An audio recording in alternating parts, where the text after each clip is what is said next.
সোমবার মধ্যরাত হঠাৎ এক অত্যন্ত গোপনীয় এবং নজিরবিহীন অনলাইন জুম মিটিংয়ের আয়োজন করা হলো। চারদিকে তখন শুনশান নীরবতা, কিন্তু ভার্চুয়াল সেই মিটিং রুমের ভেতরের বাতাস তখন চরম থমথমে আর রুদ্ধশ্বাস উত্তেজনায় রূপ নিয়েছে। ঘড়ির কাঁটায় তখন রাত ঠিক 11টা। দেশের ব্যাংকিং খাতের ইতিহাসে এমন দৃশ্য আর কখনোই দেখেনি মানুষ। দিনে নয়, সাধারণ অফিস টাইমে নয়, মাঝরাতে অনলাইনে ইসলামী ব্যাংকের তথাকথিত বোর্ড সভা ডেকে এক চরম কলঙ্কজনক অধ্যায় রচনা করল ব্যাংকটির বর্তমান বোর্ড। আর সেই মধ্যরাতের রুদ্ধশ্বাস নাটকের চূড়ান্ত শিকারে পরিণত হলেন ব্যাংকটির ব্যবস্থাপনা পরিচালক ও দুঃসময়ের কাণ্ডারি ওমর ফারুক খান। জামাতপন্থী এমডি হিসেবে পরিচিত এই দক্ষ ব্যাংকারকে আক্ষরিক অর্থেই মাঝরাতের সেই জুম মিটিংয়ে জোরপূর্বক পদত্যাগে বাধ্য করা হলো। অত্যন্ত তড়িঘড়ি করে তার পদত্যাগপত্র গ্রহণ করে তাকে ব্যাংক থেকে অব্যাহতি দেওয়া হলো। কিন্তু প্রশ্ন হলো, দেশের এমন কি যুদ্ধ অবস্থা বা জরুরি পরিস্থিতি তৈরি হলো যে রাত 11টায় ব্যাংকের বোর্ড সভা ডেকে একজন এমডিকে সরিয়ে দিতে হলো? তবে কি পতিত স্বৈরাচারী শেখ হাসিনার সেই একই নির্মম এবং দমনমূলক পথে হাঁটছে বর্তমান বিএনপির সরকার? শেখ হাসিনাও তো 2008 সালে ক্ষমতায় আসার পর 5 বছর সময় নিয়েছিল ইসলামী ব্যাংক দখলের, কিন্তু বিএনপি ক্ষমতায় আসলো মাত্র 12 ফেব্রুয়ারি। এর মধ্যেই মাত্র 3 মাসও কাটেনি, তাতেই তারা ইসলামী ব্যাংক দখল করতে মরিয়া হয়ে উঠেছে। ইসলামী ব্যাংক বাংলাদেশ লিমিটেডকে নিয়ে এখন দেশ জুড়ে চলছে এক চরম টানটান উত্তেজনা।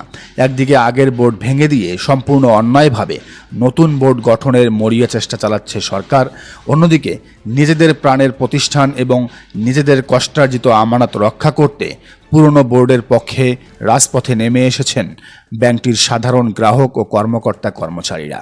এ নিয়ে রাজধানীসহ দেশের বিভিন্ন স্থানে দফায় দফায় পুলিশের সাথে সাধারণ মানুষের রক্তক্ষয়ী সংঘর্ষের ঘটনা ঘটছে।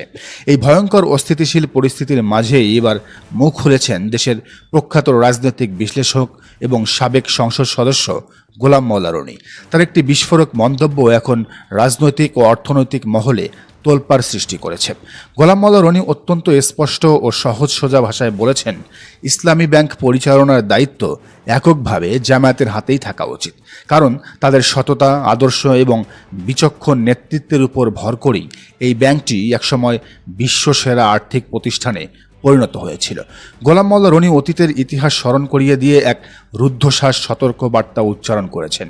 তিনি বলেন, বিগত আওয়ামী লীগ সরকার এই ইসলামী ব্যাংকে হাত দিয়ে মূলত নিজেদের রাজনৈতিক ও অর্থনৈতিক সর্বনাশ ডেকে এনেছিল। আর এস আলম গ্রুপ আওয়ামী লীগের সেই অন্যায়ের হাতিয়ার হয়ে নিজের জীবনের সবচেয়ে বড় ভুলটি করেছে। গোলাম মওলা রনি বর্তমান সরকারকে হুঁশিয়ার করে দিয়ে বলেছেন, আওয়ামী লীগ ইসলামী ব্যাংক দখল করে যে ঐতিহাসিক ভুল করেছিল, আজ ক্ষমতার মোহে অন্ধ হয়ে সেই একই ভুল যদি বর্তমান বিএনপি সরকার করে, তবে এই দেশের অর্থনীতি ও ব্যাংকিং খাতে যে কত বড় এবং অপূরণীয় সর্বনাশ ঘটে যাবে তা আমরা আজ কল্পনাও করতে পারছি না। বাস্তবতা আজ দেশের সাধারণ মানুষের সামনে একদম পরিষ্কার। বর্তমান সরকারের আমলে দেশের ব্যাংকিং সেক্টরে এক চরম নৈরাজ্য চলছে। একটু খেয়াল করুন, এর আগে 5টি দুর্বল ব্যাংক একসাথে করেও ব্যাংকের গ্রাহকদের টাকা দিতে পারছে না সম্মিলিত ইসলামী ব্যাংক। প্রতিদিন শত শত গ্রাহক ব্যাংকের কাউন্টারে গিয়ে খালি হাতে ফিরে আসছেন, অনেকে কান্নায় ভেঙে পড়ছেন।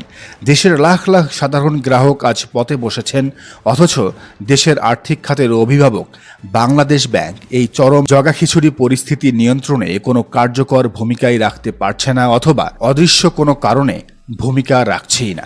কিন্তু ঠিক এই চরম বিপর্যয়, ভয়ঙ্কর জুলুম আর দীর্ঘদিনের অবাধ লুটপাটের পরেও একমাত্র ইসলামী ব্যাংক সম্পূর্ণ নিজেদের পায়ে ভর করে প্রবাসী রেমিট্যান্স যোদ্ধা এবং দেশের কোটি কোটি সাধারণ গ্রাহকের অকুণ্ঠ সহযোগিতায় এক অলৌকিকভাবে পুনরায় ঘুরে দাঁড়িয়েছিল। যখন অন্য সব ব্যাংকের ওপর থেকে মানুষ আস্থা হারিয়ে ফেলছে, ঠিক তখনই ইসলামী ব্যাংকের ওপর সাধারণ গ্রাহকদের আস্থা এবং বিশ্বাস নতুন করে ফিরতে শুরু করেছে। আর ঠিক এই সোনালী মুহূর্তেই যখন ব্যাংকটি সোজা হয়ে দাঁড়াচ্ছে, তখনই এটিকে চিরতরে ধ্বংস করার জন্য এবং এর নিয়ন্ত্রণ নিজেদের পকেটে পুরতে বিএনপির লুটেরা সিন্ডিকেট উপর্যুপরি উঠে পড়ে লেগেছে। সবচেয়ে লজ্জাজনক এবং দুঃখজনক বিষয় হলো বর্তমানে সারা দেশে অব্যাহত ধর্ষণ, খুন, প্রকাশ্য চাঁদাবাজি, ছিনতাই আর উগ্র সন্ত্রাসবাদের মতো ভয়ঙ্কর সব অপরাধ মাথাচাড়া দিয়ে উঠেছে, যা বর্তমান স্বরাষ্ট্রমন্ত্রী সালাউদ্দিন আহমেদ কোনোভাবেই বন্ধ করতে পারছেন না। দেশের আইন শৃঙ্খলা পরিস্থিতি যখন সম্পূর্ণ ভেঙে পড়ার উপক্রম, ঠিক তখনই স্বরাষ্ট্র মন্ত্রণালয় তার সমস্ত পুলিশি শক্তি এবং আধুনিক অস্ত্র প্রয়োগ করছে নিজেদের পকেটের আমানত রক্ষা করতে আসা ইসলামী ব্যাংকের নিরস্ত্র সাধারণ গ্রাহকদের উপরে। নিজের জমানো টাকার নিরাপত্তা চাইতে আসা শান্তিকামী গ্রাহকদের উপর পুলিশ নির্বিচারে লাঠিচার্জ করেছে, গুলি চালিয়েছে এবং বৃষ্টির মতো সাউন্ড গ্রেনেড নিক্ষেপ করেছে।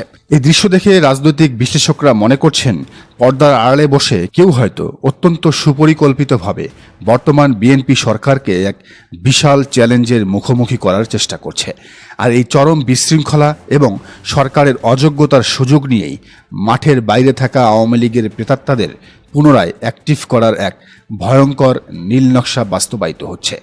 সোজাসাপটাভাবে বললে এই চলমান ইসলামী ব্যাংক ইস্যুটি এখন বাংলাদেশ জামায়াতে ইসলামীর জন্য সবচেয়ে বড় এবং চূড়ান্ত এক রাজনৈতিক পরীক্ষা। এই পরীক্ষায় যদি জামায়াত ফেল করে, তবে দেশের মানুষকে এটাই বুঝে নিতে হবে যে তৃণমূলের লাখো নেতাকর্মীকে রাজপথে নামিয়ে দিয়ে জামায়াতের শীর্ষ নেতারা আসলে পর্দার আড়ালে সরকারের সাথে কোনো গোপন সমঝোতা বা আপোষ করেই এগোচ্ছেন। কিন্তু জামায়াতের ইতিহাস বলে তারা আদর্শের প্রশ্নে আপোষ করার পাত্র নয়। বর্তমান জাতীয় সংসদে ৬৮টি আসন নিয়ে এক শক্তিশালী এবং প্রধান বিরোধী দলে থাকা জামায়াত যদি সত্যিই মন থেকে চায়, তবে তারা আগামী ২৪ ঘন্টার মধ্যেই ইসলামী ব্যাংকে সেই পুরনো এস আলম এবং বর্তমান নতুন দখলদার সিন্ডিকেট থেকে সম্পূর্ণ মুক্ত করতে পারবে। বিগত স্বৈরাচারী সরকারের আমলে রাতের আধারে কুখ্যাত গোয়েন্দা সংস্থা ডিজিএফআই দিয়ে যেভাবে বন্দুকের নলের মুখে এই ঐতিহ্যবাহী ব্যাংকটিকে দখল করা হয়েছিল, আজ দেশের প্রধান রাজনৈতিক শক্তি হিসেবে জামাত চাইলে আইনি এবং রাজপথের আন্দোলনের মাধ্যমে তা এক নিমিষেই উদ্ধার করতে পারে।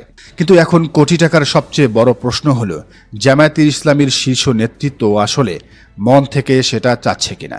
ইসলামী ব্যাংক ইস্যুতে জামায়াতকে এখন সরকারকে আর কোনো সস্তা বা সাধারণ রাজনৈতিক আলটিমেটাম দিলে চলবে না, বরং বাস্তবেই এক চূড়ান্ত ডেডলাইন বা ২৪ ঘন্টার আলটিমেটাম দিতে হবে। আর এই নির্দিষ্ট সময়ের ভেতরে সরকার যদি তাদের অন্যায্য এবং হঠকারী সিদ্ধান্ত থেকে সরে না আসে এবং গ্রাহকদের দাবি মেনে না নেয়, তবে খোদ আমিরে জামাত ডাক্তার শফিকুর রহমান সহ দলের কেন্দ্রীয় শীর্ষ নেতারা রাজপথে নেমে আসবেন। তখন দেখা যাবে এই অতি উৎসাহী সরকার সাধারণ জনতার সেই মহাসুনামির সামনে তাদের দাবি কিভাবে না মেনে নিয়ে থাকতে পারে। ইসলামী ব্যাংক কোনো দল বা গোষ্ঠীর একক পৈতৃক সম্পত্তি নয়, এটি এই দেশের সাধারণ মানুষের আবেগ, ধর্মীয় বিশ্বাস এবং অর্থনীতির লাইফলাইন। রাতের আধারে চোরের মতো জুম মিটিং করে এর ভাগ্য নির্ধারণ করার দিন এখন শেষ। যদি সরকার এই ব্যাংক নিয়ে তাদের নোংরা দখলদারি এবং পুলিশি নির্যাতন বন্ধ না করে, তবে প্রবাসীরা রেমিটেন্স শাটডাউন করবে এবং দেশের কোটি কোটি গ্রাহক একযোগে আমানত তুলে নিয়ে এই সরকারকে অর্থনৈতিকভাবে পঙ্গু করে দেবে। জামাত চাইলেই কিন্তু এটা পারে, কিন্তু জামাত চায় না যে বিএনপি সরকার কোনো কারণে ফল করুক বা তাদের পতন হোক। তাই খাদের কিনারায় দাঁড়িয়ে সরকারের অতি উৎসাহী আমলা এবং মন্ত্রীদের শুভবুদ্ধির উদয় হয় এখন একমাত্র বাঁচার পথ। অন্যথায় এক ভয়ঙ্কর গণবিস্ফোরণ দেখার জন্য এই দেশকে, এই বিএনপি সরকারকে প্রস্তুত থাকতে হবে। দর্শক, বিষয়টিকে আপনি কিভাবে দেখছেন? গোলাম মাওলা রনির মন্তব্যকে আপনি কিভাবে মূল্যায়ন করছেন জানান মন্তব্যের ঘরে। আর এই চ্যানেলে নতুন হলে অবশ্যই সাবস্ক্রাইব করুন এবং বেল আইকনটি বাজিয়ে রাখুন।